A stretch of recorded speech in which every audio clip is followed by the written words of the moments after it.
Umrah bareng ANB, beribadah dengan ilmu. Assalamualaikum warahmatullahi wabarakatuh. Innal hamdalillah nahmaduhu wa nasta'inuhu wa nastaghfiruh wa na'udzu billahi min shururi anfusina wa sayyiati a'malina. May yahdihillahu fala mudilla lahu wa may yudlil fala hadiya lahu. Wa ashhadu an la ilaha illallah wahdahu la syarika lahu. وأشهد أن محمدا عبده ورسوله يا أيها الذين آمنوا اتقوا الله حق تقاته ولا تموتن إلا وأنتم مسلمون يا أيها الناس اتقوا ربكم الذي خلقكم من نفس واحدة وخلق منها زوجها وبث منهما رجالا كثيرا ونساء واتقوا الله الذي تساءلون به والأرحام إن الله كان عليكم رقيبا يا أيها الذين آمنوا اتقوا الله وقولوا قولا سديدا يصلح لكم أعمالكم ويغفر لكم ذنوبكم ومن يطع الله ورسوله فقد فاز فوزا عظيما أما بعد فإن أصدق الحديث كتاب الله وخير الهدى هدى نبينا محمد صلى الله عليه وسلم وشر الأمور محدثاتها فإن كل محدثات في الدين بدعة وكل بدعة ضلالة وكل ضلالة في النار. Wa usalli wa usallim ala nabiyyina Muhammadin wa ala alihi wa sahbihi ajma'in. Hadirin jamaah Jumat yang dimuliakan Allah Subhanahu wa taala. Puji syukur layak kita haturkan kehadirat Allah bagi Anda yang bisa hadir dalam kegiatan Jumatan sebelum khatib naik mimbar. Karena sebagaimana disebutkan dalam hadis yang sahih, Allah Subhanahu wa taala mengutus para malaikatnya untuk berjaga di depan pintu masjid, mencatat setiap jamaah yang datang sebelum khatib naik mimbar. Dan apabila imam datang dan sudah naik mimbar, maka para malaikat menutup catatannya wa sami'a dzikra, dan mereka turut mendengarkan kegiatan Jumatan. Sehingga bagi mereka yang datang telat, namanya tidak tercantum dalam catatan yang telah ditulis oleh para malaikat bagi mereka yang hadir ketika Jumatan sebelum khatib naik mimbar. Karena itulah mari kita persiapkan waktu bagi siapapun yang ingin Jumatan untuk kemudian bisa hadir sebelum Jumatan dimulai. Selanjutnya jamaah dimuliakan Allah Subhanahu wa taala. Sebagai orang yang beriman, kita mengimani dan meyakini bahwa hidup tidak sekali. Ada kehidupan yang kedua, kehidupan yang isinya hisab dan tidak ada amal. Kehidupan di mana kita akan mempertanggungjawabkan setiap perbuatan yang kita lakukan. Termasuk juga dalam kehidupan yang kedua ini, semua sengketa akan diselesaikan oleh Allah Subhanahu wa taala. Sehingga apabila ada bagian kezaliman yang dilakukan oleh seorang hamba kepada hamba yang lain dan kezaliman itu belum selesai, maka akan dilanjutkan di akhirat. Allah Subhanahu wa taala mengingatkan di surat Az-Zumar ayat yang ke-30 dan ke-31.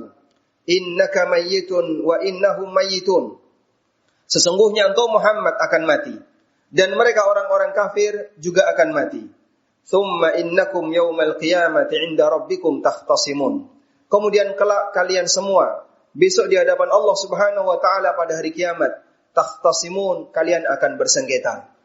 Al-Hafidz Ibnu Katsir rahimahullahu taala menjelaskan dalam tafsirnya, "Inna hadhil ayah wa in kana siyaquha fil mu'minina wal kafirin." Ayat ini meskipun konteksnya berkaitan dengan sengketa antara mukmin dan orang kafir. Wa dzikral khusumati bainahum fid daril akhirah. Dan nanti mereka akan berdebat di hadapan Allah ketika di akhirat. Fa innaha syamilatun likulli mutanazi'ina fid dunya. Namun secara makna ayat ini mencakup semua bentuk perselisihan dan sengketa yang terjadi di antara manusia ketika di dunia. Fa innahu tu'adu 'alaihimul khusumatu fid daril akhirah. Semua bentuk sengketa, semua bentuk permusuhan, semua bentuk hal yang tidak nyaman yang terjadi antar sama manusia akan diulang kelak di hari kiamat sampai keadilan itu ditegakkan oleh Allah Subhanahu wa taala. Disebutkan dalam hadis yang sahih riwayat Ahmad dan yang lainnya dari sahabat Az-Zubair Ibn Al-Awwam radhiyallahu anhu. Beliau pernah bertanya kepada Rasulullah sallallahu alaihi wasallam. Beliau menceritakan, "Lamma nazalat hadhihi surah ala Rasulillah sallallahu alaihi wasallam, innaka mayyitun wa innahum mayyitun, thumma innakum yaumal qiyamati 'inda rabbikum takhtasimun." Ketika turun ayat ini, kata Zubair bin Awwam, Ay Rasulullah, ayukarraru alaina ma kana bainana fid dunya ma'a khawasid dzunub. Ya Rasulullah, apakah sengketa yang terjadi di antara kita ketika di dunia akan diulang di samping kita juga harus mempertanggungjawabkan dosa yang telah kita kerjakan? Qala Nabi sallallahu alaihi wasallam bersabda, bagian yang layak untuk kita perhatikan. Naam, kata Rasulullah sallallahu alaihi wasallam, betul. La yukarraranna alaikum hatta yuaddi ila kulli dhi haqqin haqqah. Sungguh semua sengketa itu akan diulang sampai setiap hak orang yang memiliki hak, maka haknya akan ditunaikan ketika di hari kiamat apabila hak itu belum selesai ketika di dunia. Kemudian Zubair ibn Awwam radhiyallahu anhu langsung berkomentar, wallahi innal amra lasyadid. Demi Allah, sungguh urusan ketika itu sangat berat. Sehingga kita bisa lihat, yang namanya sengketa, namanya permusuhan, bikin sakit hati, sesak nafas, bikin orang jadi gak nyaman. Diulang kembali setelah orangnya mati di hadapan Allah Subhanahu wa ta'ala. Keresahan dan kelelahan batin itu akan terjadi berulang ketika di hari kiamat. Karena itulah jamaah dibilangkan Allah Subhanahu wa ta'ala, Imam Asy-Syafi'i rahimahullah pernah memberikan sebuah nasihat. Bi'sazad al-udwanu 'alal ibad. Sejelek-jelek bekal menuju akhirat adalah permusuhan yang terjadi dengan sesama manusia. Sehingga semakin banyak orang itu bersengketa, semakin sering dia punya musuh, semakin sering dia punya lawan, semakin banyak dia memiliki orang yang tidak dia sukai, maka semakin banyak potensi dosa yang akan dia terima di yaumil akhir. Dan kita diingatkan semacam ini agar sadar, hidup tidak sekali, ada kehidupan yang kedua. Bisa jadi Anda menang ketika di dunia, dan tidak ada satupun orang yang berani mengganggu Anda ketika di dunia. Tapi ingat, tidak ada hak yang hilang, semuanya nanti akan dikembalikan ketika di yaumil akhir. Demikian sebagai khutbah yang pertama, semoga bermanfaat. Aqulu qauli hadza wa astaghfirullah.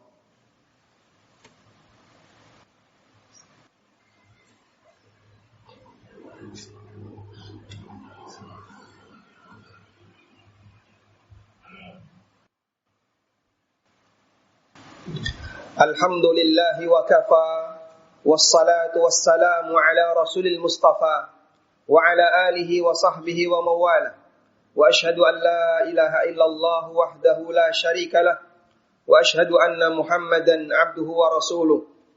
Ya ayyuhalladzina amanu taqullaha haqqa tuqatih, wa la tamutunna illa wa antum muslimun. Imam Bukhari meriwayatkan dalam sebuah hadis yang diceritakan oleh Ummul Mukminin Aisyah radhiyallahu anha. Datang dua orang yang dia adalah keluarga menghadap Nabi sallallahu alaihi wasallam. Masing-masing menyampaikan alasannya dalam sebuah sengketa rebutan warisan. Orang pertama menyampaikan alasan. Orang kedua kemudian dia menyampaikan alasan. Selesai masing-masing menyampaikan argumennya dan meminta kepada Rasulullah sallallahu alaihi wasallam untuk memutuskan siapa dari dua orang ini yang lebih berhak terhadap warisan. Namun sebelumnya Nabi sallallahu alaihi wasallam memberikan sebuah muqaddimah yang sangat menakutkan bagi pendengarnya sehingga sampai mengalami perubahan besar ketika orang ini mendengarkan muqaddimah yang disampaikan oleh Rasulullah sallallahu alaihi wasallam. Bagaimana muqaddimah beliau? Beliau sebelum memberikan keputusan, sebelum memutuskan siapa yang lebih berhak, beliau mengatakan, "Innama ana bashar wa innakum takhtasimuna ilayya." Aku hanya manusia biasa dan kalian datang ke sini bersengketa di hadapanku. Wa la'alla ba'dakum ay yakuna alhana bi hujjatihi min ba'din. Bisa jadi kalian ada yang lebih pintar dalam menyampaikan argumen daripada saudaranya. Bisa jadi kalian lebih hebat dalam masalah sisi hukum, lebih hebat dari sisi dalam menyampaikan hukum daripada yang lain. Kemudian beliau mengatakan, fa'aqdi ala nahwi ma asma'u. Aku akan putuskan sebagaimana data yang aku dengar. Faman qadaitu lahu min haqqi akhihi syai'an. Maka siapa di antara kalian yang aku putuskan menang, padahal sebenarnya dia tahu kalau dia tidak berhak sehingga dia mengambil hak saudaranya, fa innama aqta'u lahu qit'atan minan nar. Sadarilah, sesungguhnya aku telah memberikan kepadanya sebongkah dari bara neraka. Kalau mau diambil silahkan, dia tinggalkan silahkan. Karena data yang lebih tahu kalian. Dan bisa jadi kalian lebih pintar dalam menyatakan argumennya dibandingkan saudaranya. Kemudian selesai Nabi SAW menyampaikan muqaddimah ini, dua sahabat tadi menangis. Dua orang ini menangis. Lalu masing-masing mengatakan, ya Rasulullah, kalau demikian, biarlah warisan ini saudara saya saja yang dapat. Yang satunya juga mengatakan yang sama, ya Rasulullah, aku tidak mau mengambilnya, biarlah saudara saya yang dapat. Subhanallah. Dari hati ke hati. Nasihat yang berasal dari hati sampai ke hati. Peringatan yang diberikan oleh Nabi SAW kepada dua orang ini bisa mengubah pendiriannya yang awalnya mereka rebutan untuk mendapatkan harta. Di akhir dari nasihat itu mereka justru rebutan untuk meninggalkan harta.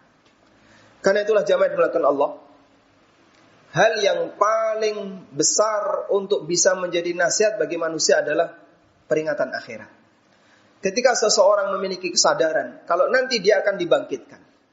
Ketika seseorang meyakini bahwasanya nanti dia akan menghadap Allah dan dia tahu bahwasanya semua yang belum selesai nanti akan diselesaikan di akhirat, orang akan bisa lebih waspada.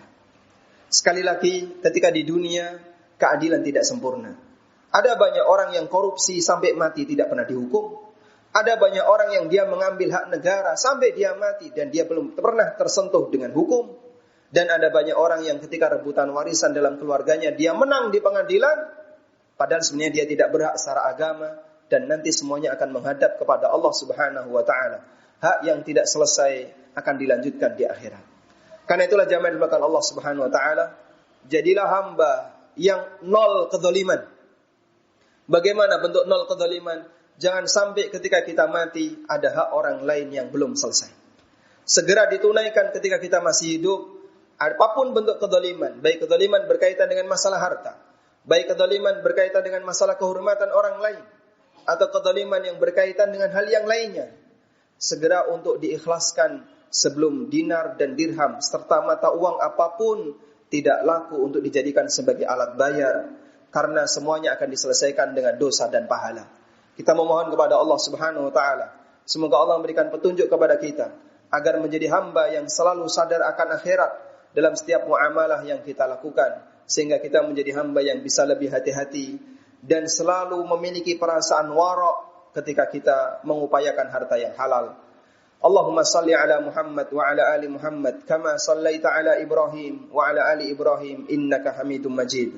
Allahumma ighfir lil mu'minina wal mu'minat والمسلمين والمسلمات الأحياء منهم والأموات إنك سميع قريب مجيب دعوات يا قاضي الحاجات ربنا اغفر لنا ولإخواننا الذين سبقونا بالإيمان ولا تجعل في قلوبنا غلا للذين آمنوا ربنا إنك رؤوف رحيم اللهم إنا نسألك لذة النظر إلى وجهك والشوق إلى لقائك في غير ضراء مضرة ولا فتنة مضلة اللهم زينا بزينة الإيمان واجعلنا هداة مهتدين اللهم آمنا في أوطاننا وأصلح أئمتنا وولاة أمورنا وأعنهم على تنفيذ أماناتهم اللهم ارزق لهم وزراء الصالحين وبطانة الصالحين ربنا آتنا في الدنيا حسنة وفي الآخرة حسنة وقنا عذاب النار وصلى الله على نبينا محمد وعلى آله وصحبه وسلم وآخر دعوانا أن الحمد لله رب العالمين وقوموا إلى الصلاة